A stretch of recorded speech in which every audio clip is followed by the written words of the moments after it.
Again, I'm Bob Wondrock with the South Central Wisconsin Division. I've been working on this presentation for many months and have been editing and re-editing. As a matter of fact, I added a couple slides today.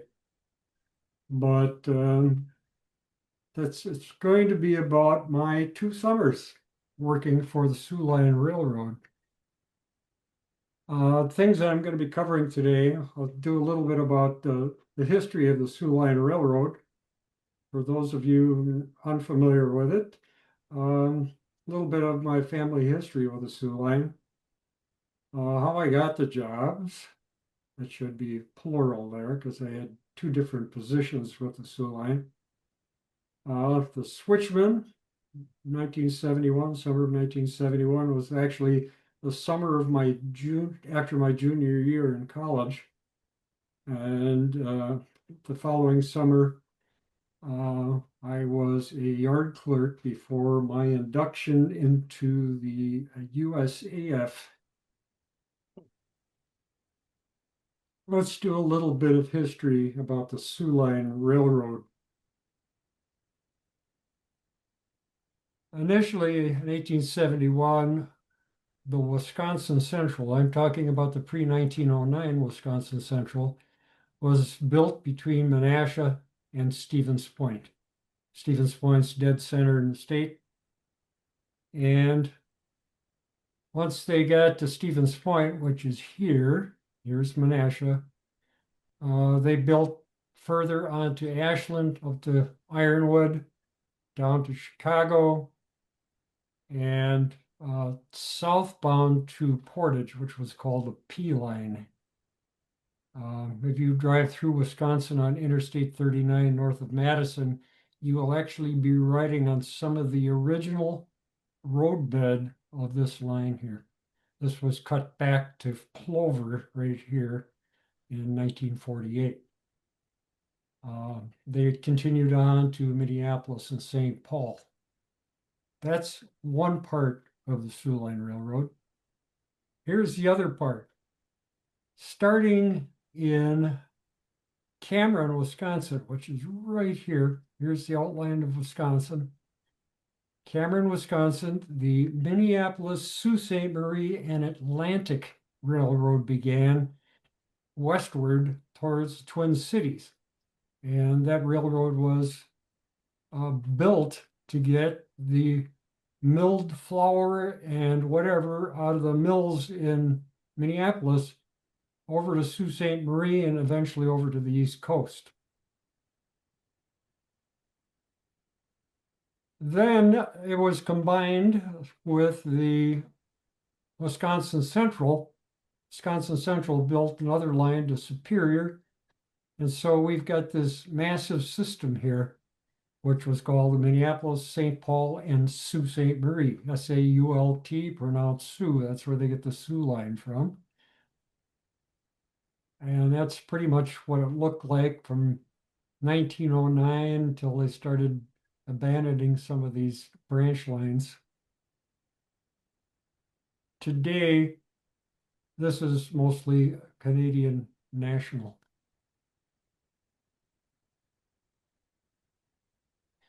I was hired in Stevens Point, Wisconsin, which was a division point at that time. They had divisional offices there, CTC boards, one board controlled between here and the Twin Cities and Duluth, and the other board from here through Fond du Lac and down to Chicago. I said I was in college at University of Wisconsin, Stevens Point. The campus is right here. And initially I put a couple dots up here. This is now some environmental preserve called the Schmeatley Preserve. But when I was a freshman, these were two beer bars up here, 18-year-old beer bars. So it was within walking distance of the campus. The Soo Line has a lot of engines parked in various places around the Midwest. on the south side of Stevens Point near the depot is a Wisconsin Central Pacific. Now, the Soo Line Railroad and the Wisconsin Central, even though they merged in 1909, were two separate corporate entities. They were operated that way, except that the equipment was interchangeable. So this is a Pacific. The Soo Line or the Wisconsin Central Pacifics were 2700 series. On the Soo Line, which the engines were purchased almost at the same time, their Pacifics were numbered in the 700 series. I could do a whole clinic on Soo Line steam locomotives, but I haven't begun to put something like that together. Maybe in the future. But this engine was parked there, given to the city in 1955, and they've kept it up nice. In recent years, they put this covered structure. I think the thing has got fencing around it now.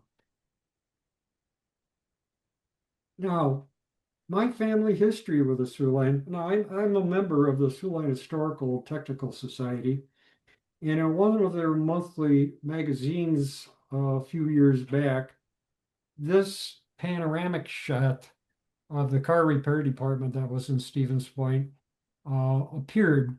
And the story didn't really say who all these people were, but I remembered that my mother's father, my mother is from Stevens Point, my mother's father worked for the Soo Line at one time. So I started looking real carefully at these pictures, and then I spotted this guy right here. And I says, boy, that sure looks like pictures that I've got of my grandfather. And sure enough, there he is, Jake Dalinger. Um, I have vague memories of how he looked in 1954. I was only 4 years old at the time. He died that year. But he, in the early part of the 20th century, ran the power plants in a small community northeast of Stevens Point. And he ran the steam power plant in the wintertime and the water power plant in the summertime. Again, this was a very small farming town. And I was told that he wired half the town. And then in the early 20s, the power company came through and connected that community, Rochelle, Wisconsin, to the grid, and he lost his job. So he went to Stevens Point, built a house, moved the family there, got a job in the car shops as a carpenter in Stevens Point. Now, how did I get a job with the Soo Line? Well, back in the day, I'm not sure if it's the same now with railroads, but the term is nepotism. You had to know somebody or had a relative that worked for the Soo Line. Another Dalinger who married into the family, actually, Grace was married to one of my mother's older brothers. And the story is that well, my wife and I got married in January of 71 in Stevens Point. And because I was a student there and for other reasons, but we were invited over my Aunt Grace and Uncle Ray's house for a nice meal. And my folks came up, and I had a cousin and her husband there. And after imbibing in some of my Uncle Ray's famous Southern Comfort old fashions before dinner, before we went to the dinner table, Aunt Grace said to me, Bob, what are you doing for work this summer? I said, geez, Aunt Grace, I think I'm more concentrated on my studies somewhere towards the end of the semester. I'll probably be looking for work. She says, how would you like to work for the Soo Line? And I thought, yeah, that would be great. I knew something about railroads. I was a model railroader. And so she says, come to my office, which is on the second floor of the depot. She was the stenographer for the division superintendent. So that's how I got an in. she says, you fill out an application and make sure you bring it back and give it to me personally.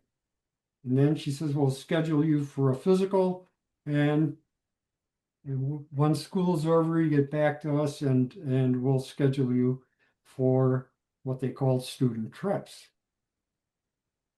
Here's the depot, which looks pretty much like this today. Her office is up on the second floor, and that's where the two CTC boards were.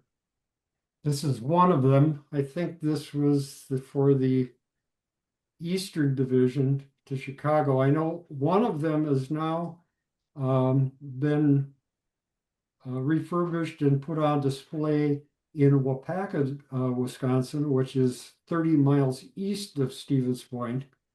It's a place where they've also refurbished the Soo Line depot there. They put a basement underneath it, and they've got a model railroad down there. This comes from an old presentation that I did, but this is looking east-northeast of the rail line in Stevens Point. Here's where the roundhouse is.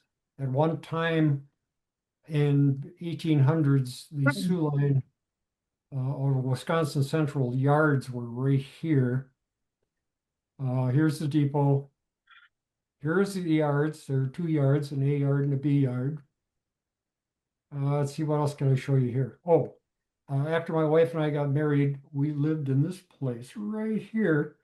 It was an upper flat of an old two-story house. We got a garage. Came equipped with hot and cold running mice in the pantry and squirrels in the attic. And if any of you have ever drank Point Special beer, that brewer is just about 2 blocks down this way on Water Street.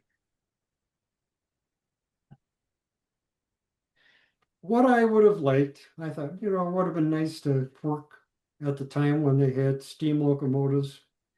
But that's not what I got. This was in an era, 1971, of the full crew law, which meant you had 5 guys on a crew, even in the yard. You had the engineer and the fireman in the cab of the locomotive, a conductor who usually handled the paperwork, field man who did the flipping of the switches along the yard ladders, and then the low man on the totem pole, which I was a pin puller. And that term comes from decades and decades before, where they had Lincoln pin couplers. But I was hired as a switchman on the extra board. And the extra board meant that sometimes you'd be called, and you'd work 2, 3, 4 days in a row, and then you wouldn't be called, and you'd not work for a few days. Things would have been very nice if they would have had cell phones back then, because otherwise I had to keep myself near a telephone, a landline, because if I missed a call, then they put me on a secondary list, and then I would miss getting called for several days. But I would get calls at various times. The shifts in the yard, there were 2 yard switchers, ran from 6 a.m. to 2 p.m., 2 p.m. to 10 p.m., and 10 p.m. to 6 a.m. And most of the time, I worked nights. It's one of the reasons you're not going to see too many pictures of me out in the yard at night. The other reason is I didn't have a very good camera at the time. So I'd get calls at 8 o'clock at night saying, Wonder Rock, we need you to work the A switcher tonight. I'd walk down to the yard office, or my wife would drive me down because we only had 1 car, and work the shift. Now, I had this idea of what student trips meant as a new switchman, and I was thinking, well, I get on a train, they take me out online and show me things and then come back and drop me off. No, no, no, that's not it. Student trips was just essentially a new person's term for training on the job in the yard. And so I did older guys, some were not quite this old, uh, training me as a new guy on all the safety rules and what I needed to know about working as in the yard as a part of the switch crew. I mentioned that I'd worked at night a lot. So yeah, one of the other things we had to learn was signaling by lantern. We did not use radios in the yard at all. Radios were only used for people that were on trains heading out online. And so we had to get lanterns. And this is a picture of the lantern that I bought that the railroad charged me $5 for this. It had a bulb on the bottom, and they provided the 6-volt batteries that fit inside.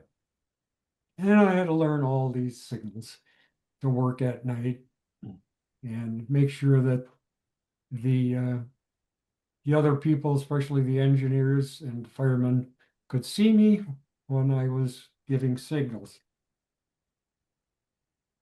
Occasionally I would work during the day, but not very often. But when I first started training, I had to learn hand signals.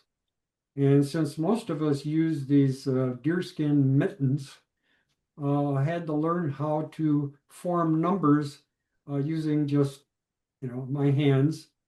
I don't have any paperwork on doing the numbers, but there was a way of doing up to a dozen numbers using your hands with mittens on them. There are a couple of other things we learned how to do, and that was cutting in the air when there was cars that had their air reservoirs full. You had to connect a locomotive to it and gradually open the valves to connect the air, other than connecting the hoses on it. But one time I opened that valve a little bit too fast, and I did what was called blowing the air on the engine. It kind of emptied his reservoir, and then he had to go pump it back up again. The other thing we did was called bleeding cars. It didn't quite look like this, but uh, when a train came in, dropped off cars, all of the brake reservoirs were full of air. So that was a safety feature of air brakes, so that if a train disconnected, the brakes would go on the cars. And so we'd go by these cars that were essentially had their brakes locked up, and there was a lever on the side of the cars that we'd pull, and it would discharge the air in those tanks so that we could easily move the cars for switching purposes. Another important thing in the yard, besides not standing on top of the rails, was learning how to lift these things to move the points on a switch. It was very important that you lifted with your legs, because too many guys have wrecked their backs bending over and yanking on these things, I suppose, especially in the wintertime when there's a lot of ice. That was one of the reasons that I had to go through a physical, make sure my back was good enough to be employed as a switchman. Another thing that is important, it's important in model railroading too, that F on the front of the locomotive stands for front. Now, occasionally we would have GP EMD locomotives as a switch engine, but most of the time there were Elcos, similar to this. And one thing that got me in trouble later on, I'll mention it later on in this presentation, was I was used to having the front of the locomotive as an alcove, the long end. And I had it a little confused that the short end on the EMD locomotives was the front of the locomotive. I'll get into that a little bit later. Here's a shot of the engine facilities in Stevens Point about 1955. Some of these tracks were still in place here. Looks like it was a concrete block manufacturer. None of these tracks exist anymore. The original 1972 roundhouse section is right here, and that's still there. And then they eventually built on more stalls. They did have the car repair shops, as you saw in that previous picture over on the right side here. This is looking, the camera is looking west, southwest at this point. These are the rip tracks here. Here's an overall shot of the yard. I would say circa late 1950s. There was an 8-track B yard and a 13-track A yard. This was the westbound yard. This was the eastbound yard. And then there's Patch Street along the south side of the yard here. The reason why I bring that up is that at one time, this has been confirmed by even non-railroaders in Stevens Point, there was a lot of houses of ill repute along the street here. A couple of other things. Here's the engine facilities up here. Here's the freight house. Here's the yard office, which is still in use today by the Canadian National. I took this shot off of Google Earth just to show you what it looks like today. The same view. Here's Patch Street, which they've straightened out nicely. They've got legitimate businesses there now along Patch Street. But they have added additional tracks to the A yard. When I was working for the Soo Line, the B yard got most of the eastbound traffic, and that was used more than the A yard. But apparently they have more westbound traffic now since it's been Canadian National. And so they've got the original 13 tracks here, and then they've added on another half dozen over here. This track here was also added on so that trains can actually run through Stevens Point. It used to be a division point where they'd stop and change crews. But I guess those rules are out the window now. And so trains will come through and they'll do a slow roll and they'll continue on to Fond du Lac and points beyond. I wish I had a closer view of what the, or more, a better picture. As I said before, this was the yard office. This is Michigan Avenue or Street, and you can see that there's several tracks that cross that. Occasionally, when we were pulling a string of cars out of the B yard here and pulling them up over Michigan, and especially at night, I'd have to go out with a fusee and flag that crossing. Usually it was a problem after bar time. People coming home from the bars didn't like to stop going across those tracks. This is what that end of the yard looks like today. Here's the yard office again. There's the engine facilities. Here's Michigan. The city and the railroad some years ago decided that was kind of a dangerous crossing, so now it's an underpass. We did do some switching as a yard crew at the engine house. This is an old wooden structure, excuse me, the freight house. Was an old wooden structure which has been been dismantled for years. Again, here's the yard office. Here's Michigan up here. One of the other things we switched was at that time called a Cops Warehouse. It was a distribution center for groceries. And that company has been changed, and some of the grocery stores in Wisconsin, I think it's some of them are called Metro Market, some are called Pick and Save. But this used to be a big warehouse, and the track came over here on kind of a S curve and loaded and unloaded cars there. This is an overhead shot of what that looked like. The part of the building is still there, but the building used to extend out this way, and here was this S curve that was a slight downgrade coming out of the yard that we got to switch on occasion. And as I said, they brought in fresh fruit, sometimes canned fruit. Once in a while, they get in a crate Cameras of on. watermelons, and some of them were broken. So when we were switching there, the Here, people just there turn at the the speaker. warehouse gave us a Here's snack. Rod. We'd have some watermelon. Here's Rod. That's Oh, uh, uh, please try to keep your comments until the end, and then we'll let you have at it.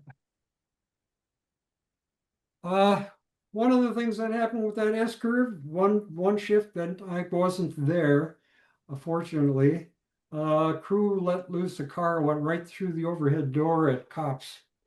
And the crew got 2 weeks vacation time. You non-railroaders, vacation time meant time off without pay. On the south and east side of the tracks, there was an ice house, and I still remember circa 1960 seeing that ice house still there, and that was not there when I was a switchman. I still remember seeing a whole string of old wood reefers, sagging reefers on this track here. This is what it looked like from trackside. This is an actual shot of the ice house there. Why there's a Milwaukee Road reefer there, I don't know. Then a little bit further east of the ice house was a switchman's shanty. And I don't know if you can see here, but there's a pole, and that was essentially an intercom speaker back to the yard office. There was something that this was done with the guys that have been for more experience there. While switching that end of the B yard, we'd get the train hanging out this way, and then the yard master would say, "Hey guys, you coming back for beans?" And we'd say, "Sorry, we can't make it." Why that was important was that if you didn't get back to the yard office for your first break within 4 hours, you would get extra pay and you'd also get your break. So these guys figured out a way of circumventing that 4 hour rule, and they would hang out down here, and not just hang out. There was also a pile of coal there, and inside there was a pot-bellied stove that was coal fired. And even though I was working in the summertime, at night it got quite cool, so I always wore a jacket. And what we'd do is go inside that shed there and light the coal with a fusee and sit down and take a nap.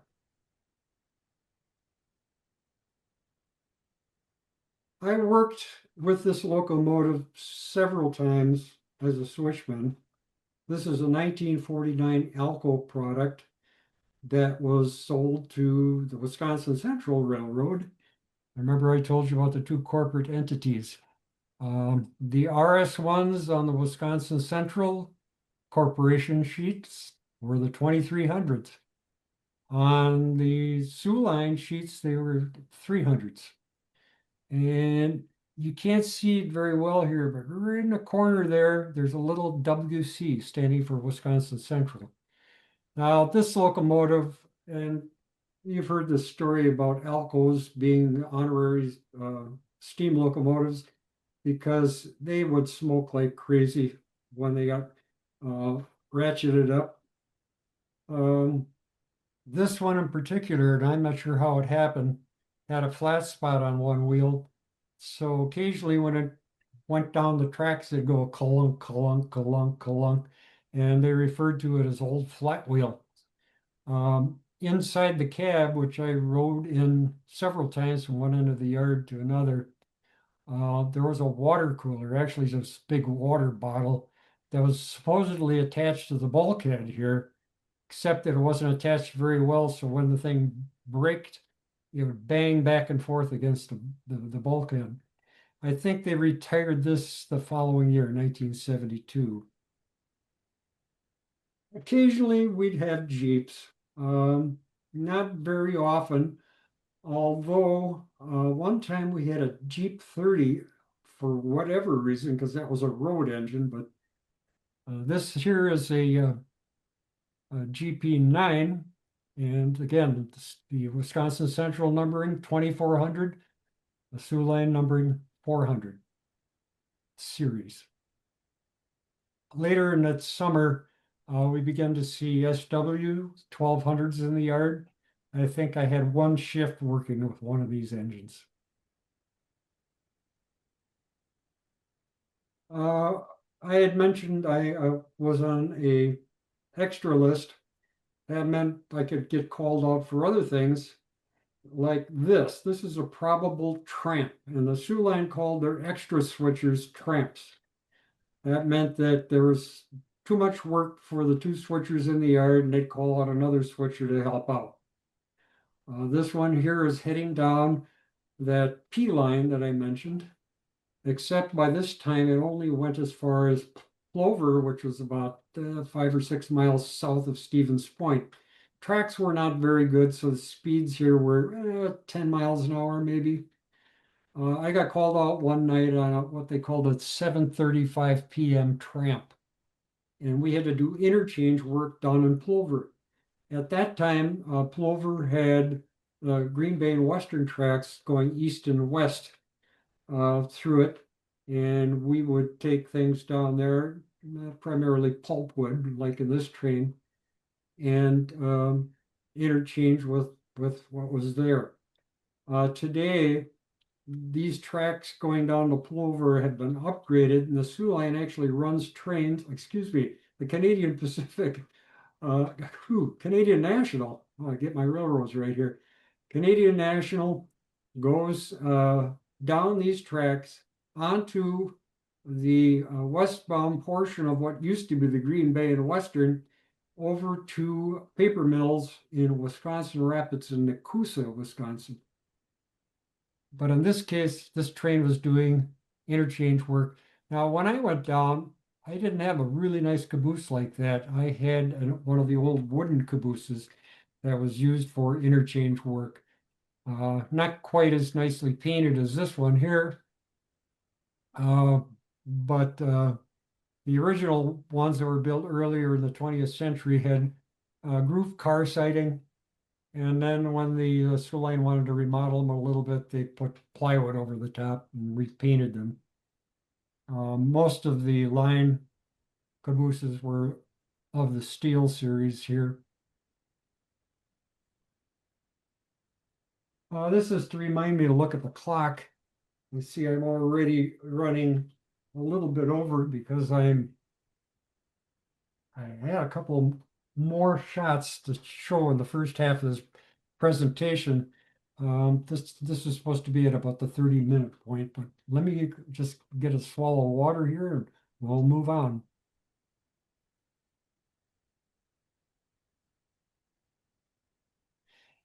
One of the things that happened when I was a switchman that summer, it was a rainy night at night, And the Soo Line allowed for their crews to board moving engines and cars.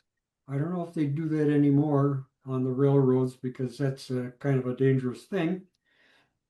And this is an example of it. One night I go and I grab a hold of the ladder, excuse me, on the side of a box car and pulled myself up, put my foot in the stirrup, and my foot slid all the way through right on top of a rotating Timken bearing. And my first thought was, I'm going to lose my leg. And I just yanked up on the ladder, got my foot back into the stirrup. Um, Most of the time, we rode on cars like this.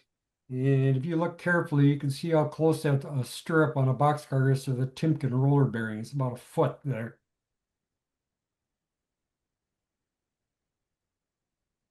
I thought working on a railroad that summer was a lot of fun. Um, I mentioned it to one of the older conductors there. I said, boy, this is, I don't mind this work at all. This is just fun working in the yard, playing with trains and switching cars. And he says, come back in the middle of winter when there's 2 feet of snow on the ground.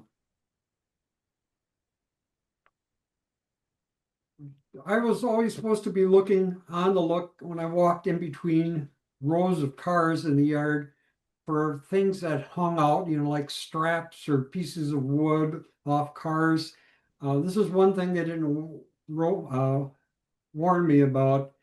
When I went by this thing, it just about knocked me over. Uh, I knew what it was. I couldn't see it until I flashed my lantern on it, but that's always a problem.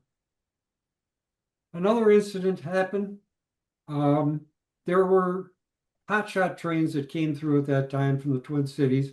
They'd stop in Stevens Point, change crews, but they'd stop right on the main line.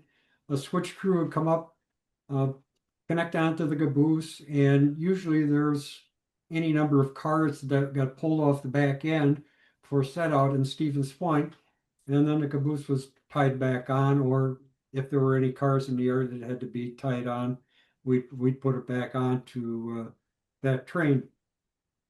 Well, one night we were pulling off some cars, and uh, the conductor, the field man, and I were riding on the back of the caboose. And in the summer, we also had trainees, young guys that were training as uh, engineers and firemen. And at this particular time, we had an 18-year-old fireman running the train. They usually divided their time up since they had both an engineer and a fireman. One guy would work 4 hours, the other guy would sleep in the cab. At this time, the engineer was sleeping, and the 18-year-old fireman was running the engine. And we're in the back of the caboose. Okay, 3 car signs. Got 3 cars before we're going to connect. Start braking. 2 car signs. And the conductor says he's not slowing down. We gave him 1 car sign and gave him the washout, which is the stop command. And the conductor says bail out. So we jumped off a moving caboose. We weren't injured at all, but that caboose slammed into the cars on the siding. And apparently, the engineer was jolted off his chair where he was sleeping and hit the floor. And there was a little bit of cursing in the cab at that time. Again, nobody was injured. We didn't knock any cars off. I never Uh, oh, somebody there? I suggest you guys turn your mics off, please. Um, on occasion, this only happened a couple times. On a day that I was off, I get a call from the caller at the art office saying, Wondrock, would you like to work an extra day as a rover? I said, okay, what do I have to do there? Well, the rover would, among other things, go and pick up crews on a long train that had just come into town that was hanging off primarily out on the east end of Stevens Point. Um, so that they didn't have to or didn't want to walk all that way to the yard office. So I get into an SUV, the Soo Line SUV, and drive out there and pick them up, bring them back to the yard office. The other thing I had to do when a train came in, and most trains stopped, and that was it for the train, and it was broken apart. As it came in, I had a clipboard with a list of the consist of all the cars. And some of these trains were 80, 90, 100 cars long. And I sit in the SUV, flash the beacon on the side of the cars, and I check off every car as it came in so that the yardmaster knew what he had to switch out. Trains are only moving maybe 5, 6 miles an hour, but I had to keep my eyes moving and moving them from the looking at the cars to the switch list in front of me. Then there's deadheading. I know I don't know if there's a lot of definitions to what that meant in railroad parlance, but on the Soo Line, that meant that you weren't working, but you were traveling on the railroad's time. And I did headed to Marshfield a couple times before I figured out that there were guys driving there. Um, and then I had one deadhead that I went to Ladysmith, Wisconsin, about 104 miles away. Uh, why I have an Alco shown here, this is the Soo Line paint scheme prior to 1961. Um, the Soo Line had Alco PAs, or FAs, excuse me, and they traded these in on new GP30s. But they told EMD, use these Alco trucks on your GP30s. So when they got the GP30s, they had Alco trucks on them. This is an engine that I deadheaded in to Ladysmith one time.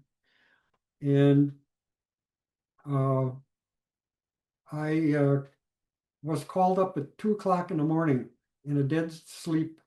And I took the call. Guy says, Wondrock, we need you on train number 9, leaving at 5 o'clock from the yard to 1 day switch job in Ladysmith. And that was it. And hung up. And I said, what the heck does that mean? I was only about a month into my service as a switchman. Called him back up. He says, you come down to the yard. Train number 9 leaves at 5 o'clock in the morning. And you're going to ride all the way up to Ladysmith and be part of the switch crew for a day. So, okay, get down there at 4 o'clock. And I says, where's my train? Well, the power isn't on it yet. And so when the power got on it, I said, okay, I'm ready to go. Oh, no, they got to pump up the air. How long is that going to take? That's going to take an hour. But I think the train didn't leave until a little after daylight. But I've been keeping an eye on this engine over the years, too. Um, when the Wisconsin Central took over in the 80s, that engine was transferred to them, and that's why it's got a WC on it. And a few years later, they finally repainted it in the Wisconsin Central colors. I took this shot at the North Fond du Lac shops, and it looked like it was on its way out to the scrapper at this point. But it wasn't. It was sold to a leasing company, which repainted it slightly. And in this case, it looks like it was leased to the Wisconsin Southern. And this year I found that it's still operating in Medalia, Minnesota, outside the Crystal Valley Co-op.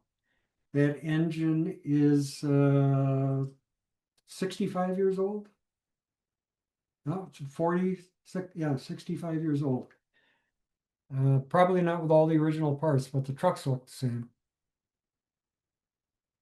Well, I'm going to talk about my one day working in Ladysmith, Wisconsin, that I was deadheading to. Ladysmith is 104 miles from Stevens Point. Here's Point here, here's Ladysmith. That's approximately halfway to Superior. And that's how they set stops up for steam locomotives. They put, coaling and watering facilities at 100 miles.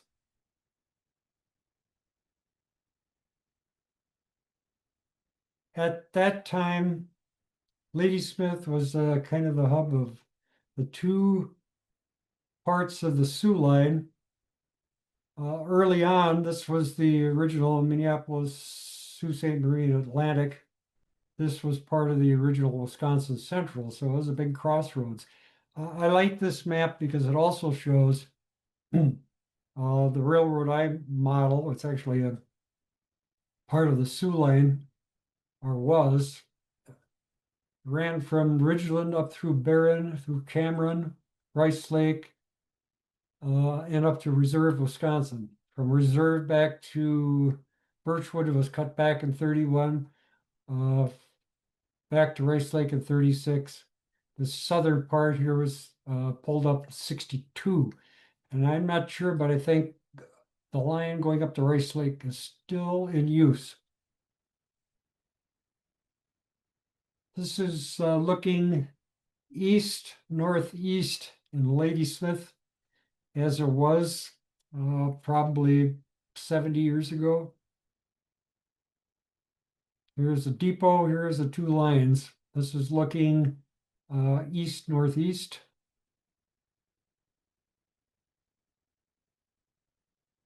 This is what the trackage looked like. There was a yard, interchange yard on the northbound track here, and another on the east-west tracks, and a couple of Ys in here.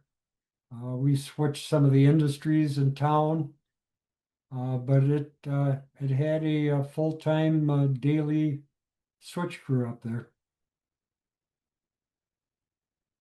One of the things that I said I was going to refer to having to do with the fronts of the locomotives, well, we had Ys there, and of course, what happens when you run an engine through the Y? It gets turned around. So one time I was standing in the yard here, and I'm doing my backup command. Backup, backup, backup. The engine wasn't moving. And he was a couple hundred yards from me. And all of a sudden he lays on the horn, brings the engine up, and he says, "Hey, learn your forward and your reverse signals," because the engine had turned around. I was used to working it in one direction and didn't figure that he had turned it around. So what happened up in Ladysmith? Well, before we get to that, this is what Ladysmith looks like today. That east-west trackage is not used much at all anymore. And here's the Canadian National North-South. So they ripped up this whole middle section here. Here's the depot again. Get back to, I want to show you here. The day that I was in Ladysmith, I thought, okay, I'm done switching for the day. That was a day shift. When's the next train back to Stevens Point? Oh, that's tomorrow. So I thought, uh-oh. So I ended up hitchhiking along on Highway 8 here over to Highway 51 and back to Stevens Point. Now, I forgot to mention this. 104 miles is close to 100 miles, which is considered 8 hours pay. So when I deadheaded, I got 1 day's pay just to go up there. Then I worked 8.5 hours, so it's a little overtime. And then hitchhiking back, I got another 104 miles. So I got a little over 3 days pay for 1 day's work.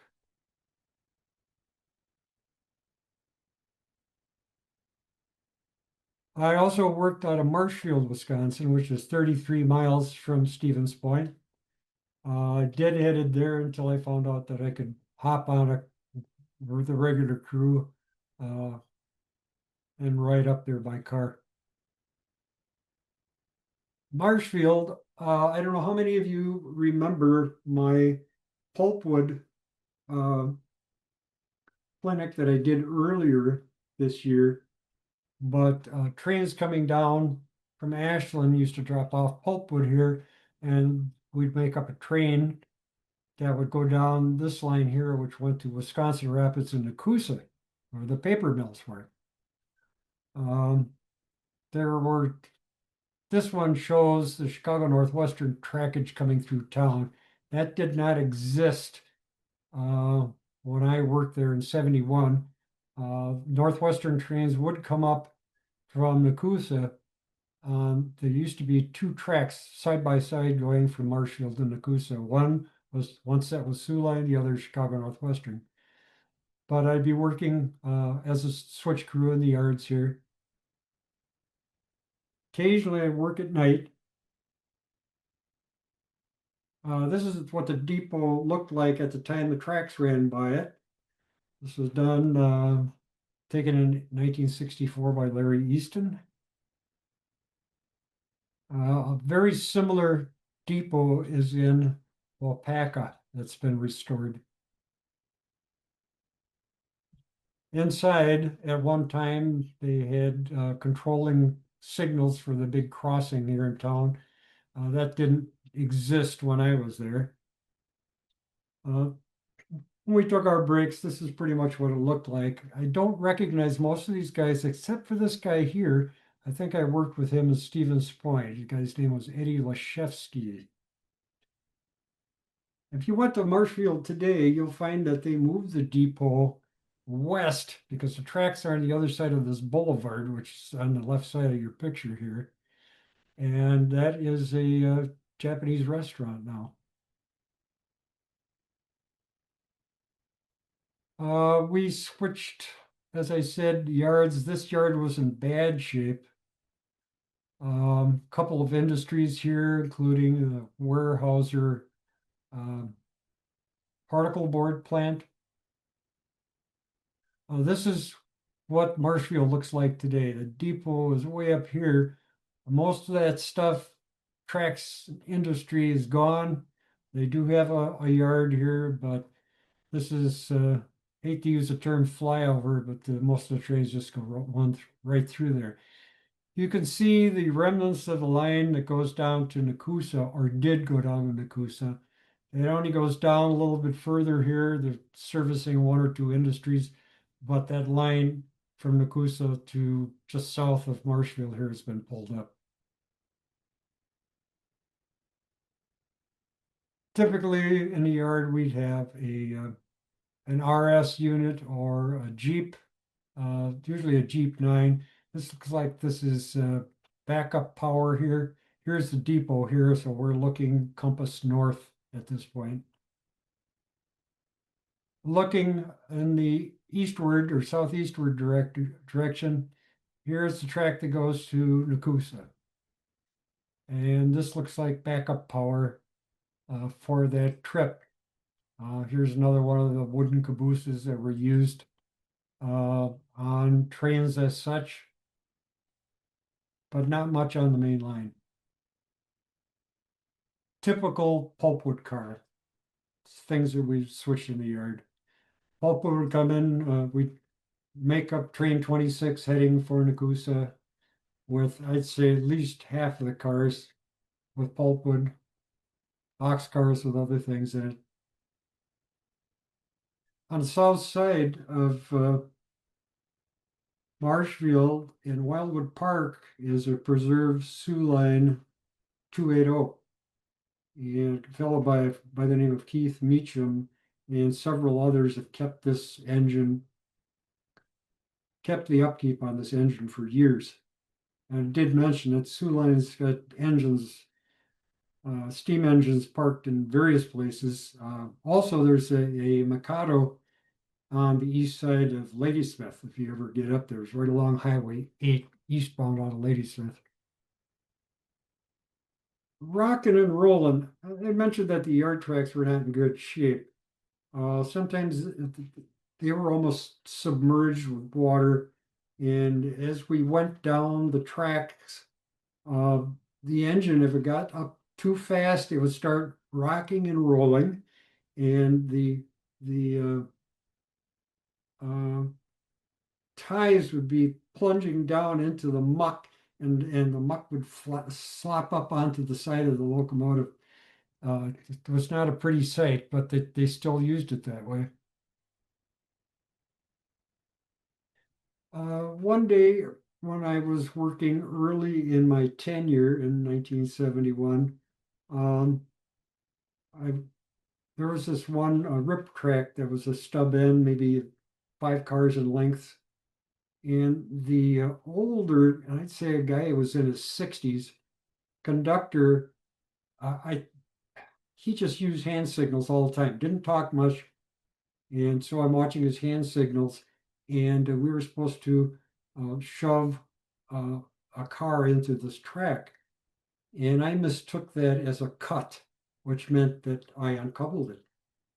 And there was a car, I believe it was a hopper, being repaired on this track, and the car rolled in and whacked into that hopper and knocked it off one of its trucks.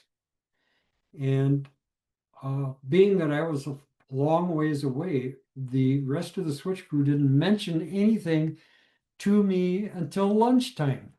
And I was pretty much surprised by that when they told me that. We had a little investigation with the railroad because anytime there's damage, that's what happens.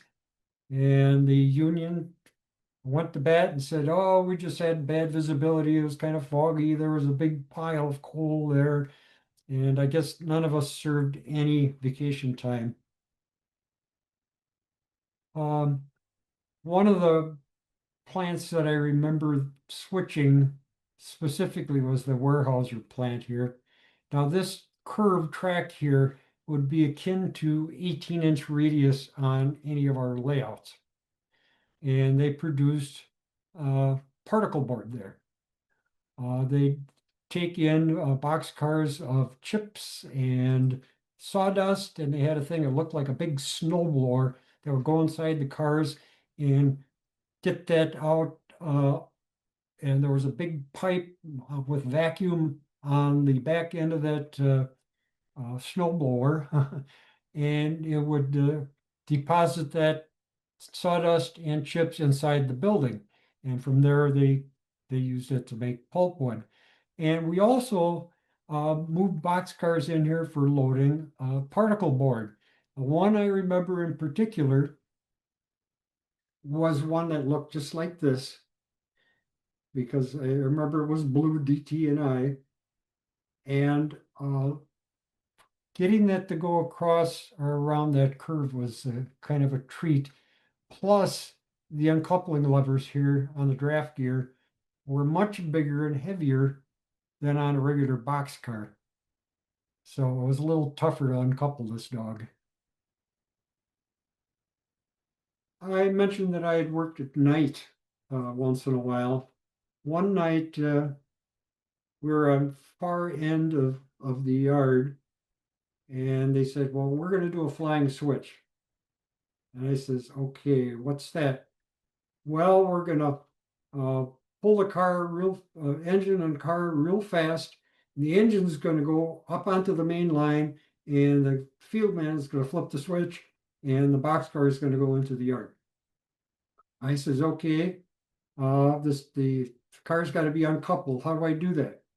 "Well, you get on the footboard, actually on the side where the steps are, and then you uncouple the car." And I said, "Well, wait a minute. I got my both my hands on the ladder here. How do you do it?" He says, "You use your foot." So thing cranked up into run 8. We went up onto the main line. I uncoupled the car, and it went into the yard. And this was done in the dark, by the way. The only lights would be the engine lights. I'm going to briefly cover, well, I'm already on an hour, but I'm going to go for another 10 minutes or so here. Uh, the next summer, I went to my aunt and I says, I want to get on again as a switchman. I didn't get a call for 2 weeks. I went back to her and I says, "Do you have anything else?" I says, "I need this money to go to school."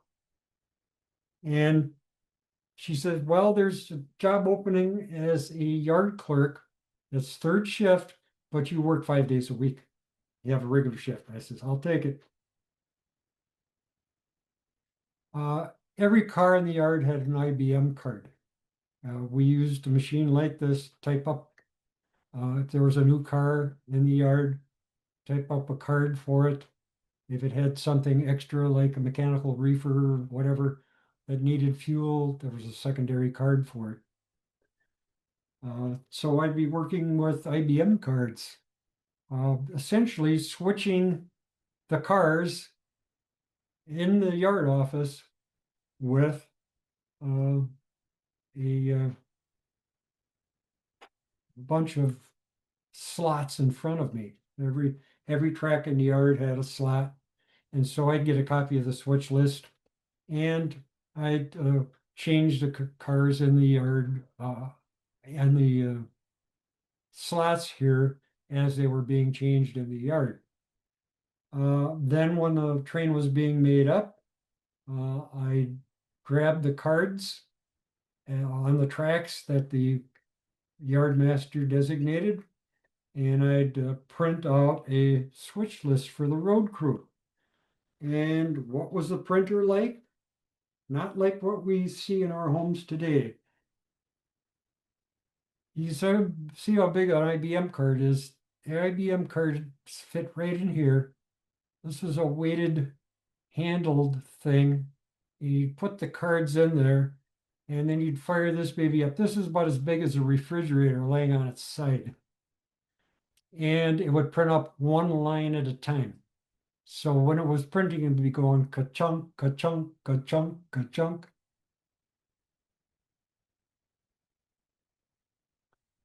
And about 3 o'clock in the morning on my shift, uh, I had to prepare the train master's reports. There were three copies of every car in the yard. And it was pretty easy to just put the cards in the printer and it printed out.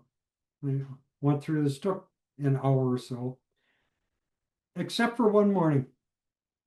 And that I went to do this and the printer didn't work. And so I went to the yard master. I says, what do I do now? He says, start writing. So I had to hand write. He only required me to do one train master report. But I had to write the entire yard consist by hand. And in the meantime, they call the IBM repairman, and he shows up about 5 o'clock and goes through the printer and starts pulling out all the relays that were in there and tossing them into the garbage. And I don't know what else he did, but by the time I was ready to leave my shift at 6 o'clock, the printer was working again. We also had something in the yard office. Um, this is the best I could do. This is an AI interpretation of what I told it to draw, but it looked similar to this. You'd put a piece of paper, wrap it around this column here, and it had a stylus that would either print or read.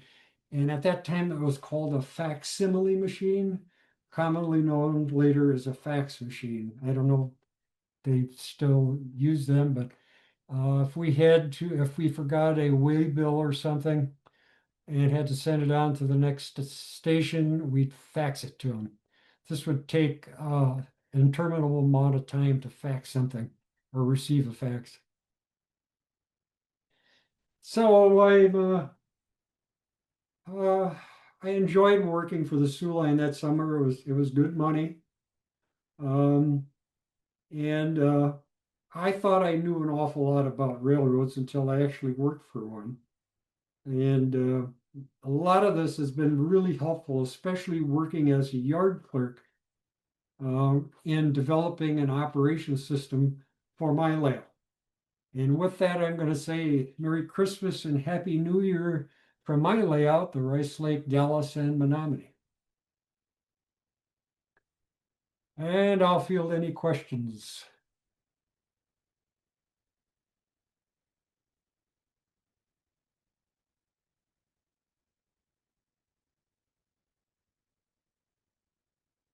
Bob, this is Hello. Dave Nelson.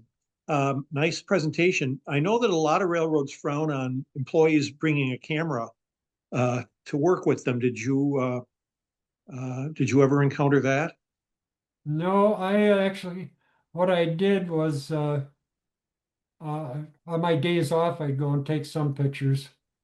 One of the pictures that I took is on now on the Mid-Continent Railroad Museum's um, website, mainly because when I was walking along the side of the yard one day during daylight, I took a picture of this one cattle car and it was sitting by itself. And I thought, oh, what the heck is this? And I had that picture for years and years. And then probably 20 years ago or more, I noticed that there was this cattle car that had been restored at the Mid-Continent. And I looked at the number and it was the same car. So in 1971, that was on its way to the Mid-Continent or someplace, but uh, that's the only ones I got. I've got some color slides of a whaleback tender that came with a Rock Island. I think it was Rock Island Mikado that Soo Line purchased during World War II. Later years, they used it as a maintenance of way water tank. But otherwise, I didn't get many shots. And again, uh, I I was shooting it. And I don't know how many of you guys know what an Argus C3 is, kind of a box camera, but that's what I had. Let's see, I'm trying to get back to the program here and see if I I can. have a I have a comment. Sure. Okay, I'm Randy Slickers. I really enjoyed your pictures of the wooden cabooses. Okay. Those are uh, something of the bygone era. Right. I didn't mention that that trip that I took on that tramp that night, it was kind of an early twilight, so it was somewhat light out. I got to sit up in the cupola uh, with an open window and enjoy the trip. It was kind of neat. Wow, to have a video of that today, right? Yeah. The interesting thing is that there used to be an outdoor theater along Highway, what was then Highway 51 south of Stevens Point. And as we went by the backside of that outdoor, I was watching parts of the movie.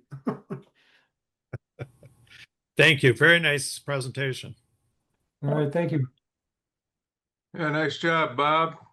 I'm trying to see where I can get back to seeing the rest of you guys here. I don't see a control to back me out. Because if I close this off here,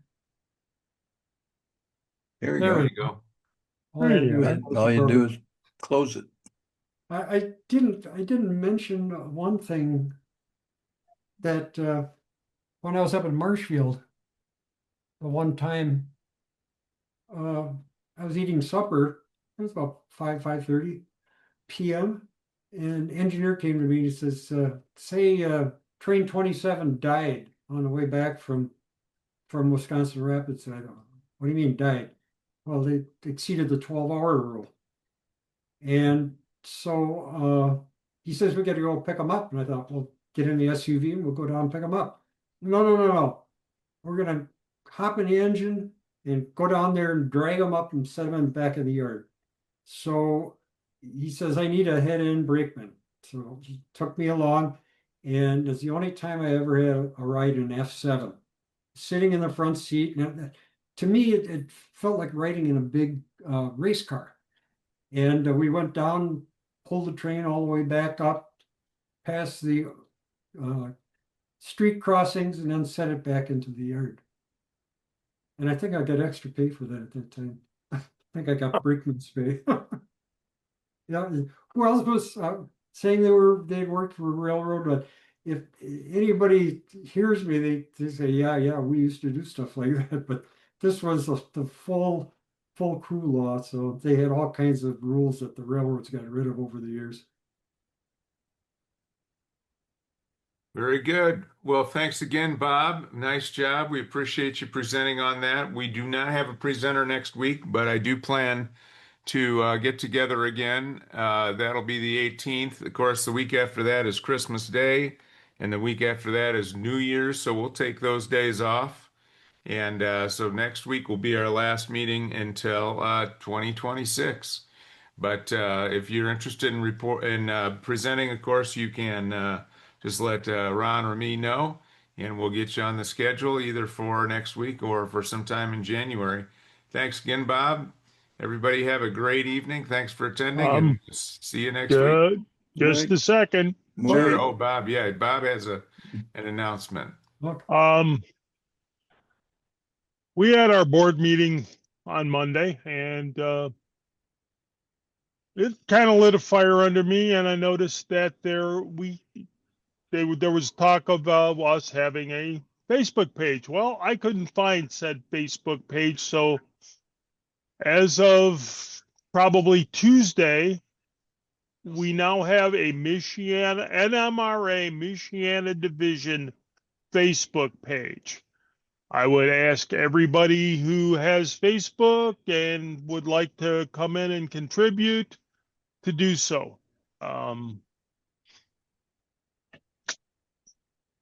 Just another way for us to spread the gospel of the Michiana Division of the NMRA. Very good. Yeah, we had a Michiana Division Facebook page for years, and then somehow I wound up the only person able to access it, and Facebook closed down my Facebook account, so that was that. But Right. so we're back alive and kicking thanks to Bob. So join our Facebook page, and we'll see you. Say Bob. Say Bob. Yes. Uh, Yes. I tried to join. Okay. Did you see that? That I I tried to saw join? that you tried to join and I Yeah. approved you, Oh, but then okay. it went into Yeah. wherever. Okay. So we're still not sure Cyberspace. about how that's going to work. Well, no, Right. it's working now. I joined and Bob approved me, and so yeah, it's working. Maybe try Oh, again. maybe I have to try again. Yeah. I did end up making it a public group so that it is publicly visible, and that Yeah. may have been part of the problem. Don't know. Also, I would like at least a couple people to help out as an admin in case something ever happens to my Facebook account, Exactly. that things continue on. Very good. Yeah, you can make me an admin, Bob. Okay, I will do that. But anyway, yeah, thanks for doing that, Bob, and we'll see everybody online and hopefully next week. Have a great Thursday. All righty. Good night now. Thank you. And Thanks again, Bob. Good night, everybody. good night.